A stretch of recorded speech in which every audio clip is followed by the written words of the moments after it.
What's up guys, it's your boy Iron Josh, and in this video I'm going to be talking about 3 units that you should probably be working on. I'm going to come over here to the arena and we're going to look at some trends here that I found out. Aegis is going to be in the list, you're going to have Stella in the list. Frostlich is actually going to be kind of like a serious contender, but most of the time you're going to see Roxy, Aegis, and Stella being built all 3 together. In my opinion, you know, Roxy, Stella, and Aegis are going to be pretty easier for everybody to collect because it kind of gives you 3 targets to put into focus when you're going over to summon units. And once again, you know, if you haven't done so yet, you can come on up here to the wish list, which is up here. And then, you know, so if you put in Aegis, I mean, who else? You can put in, obviously, you can put in the Valkyrie, right? Or Odin, I was really collecting them, but Aegis is in here, and then also your Roxy. And then if you go over here to Xenoscape, you can put in Stella, obviously, in here as well. Now, as far as building them goes, you're going to need to get up to at least 4 stars to make use of her. So you're going to have to put in some summoning work, guys. But here's why you have some of the kickers for the other 2. And my favorite part is they are actually easier to get too. In your bag, you'll sometimes get the shards for people like that. So we can actually go over here and get a Stella right now. I can get Stella shards if I want to summon her, or my Aegis right here. So very important that you kind of notate those. You can be building directly into those units. Now, the reason why I say that they're nice and cool too, because and that you guys should be focusing on them, because I'm going to really start putting more effort into it as well. The way that you get to rune them is going to be easier. First of all, in the top 3, I'm going to say Stella is in the top 3, okay? If you go over here, it's not going to be until a little later where she really, you know, compounds. But if you come on up here, she's going to do some massive damage, and then she's going to reduce crit resistance and crit damage resistance by 30%. So it's going to be really nice for your units to be able to do damage. So she's a support unit that does that. You can build her, you know, attack, crit damage, attack when you get the runes. But the easier ones to focus are going to be Roxy and Aegis. Now Roxy is going to be my number 2. Okay, so Stella was number 3. Roxy's going to be number 2 on the list. Top units you should be focusing on right now.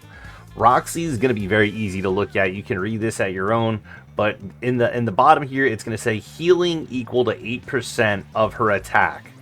Now, it grants allies 8% dodge bonus, healing 8% of her attack, and 15% all damage bonus lasting 10 seconds. So you have an easy thought here. You're just going to come over, put attack. Now you remember, in the battle, you're not going to put any points into her, right? So you're just going to basically put attack, attack, attack, and these slots right here. Put your best, it's okay, put your best runes for attack, attack, attack in there. You're going to want the Divine Revival on her as well, right? Because she's going to trigger AoE healing again every 20 seconds, so that'll be pretty cool.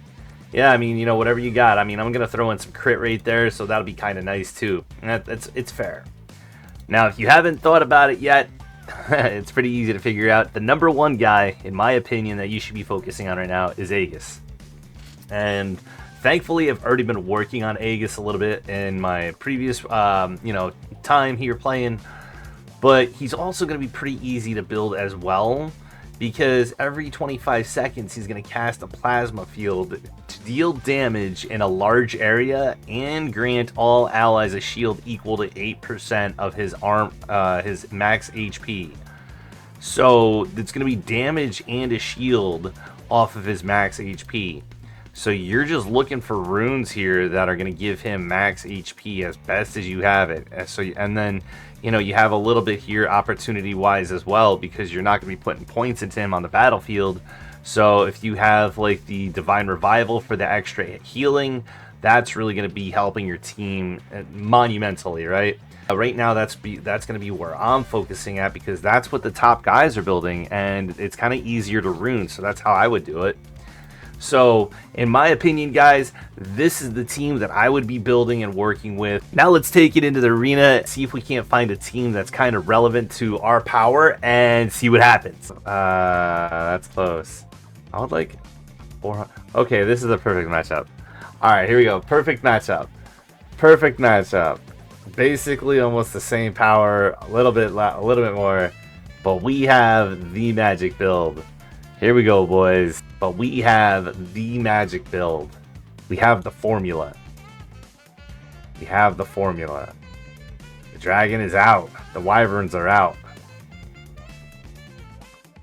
Oh, there we go, slapping. We are slapping. There we go. Slapping. The formula crushes it.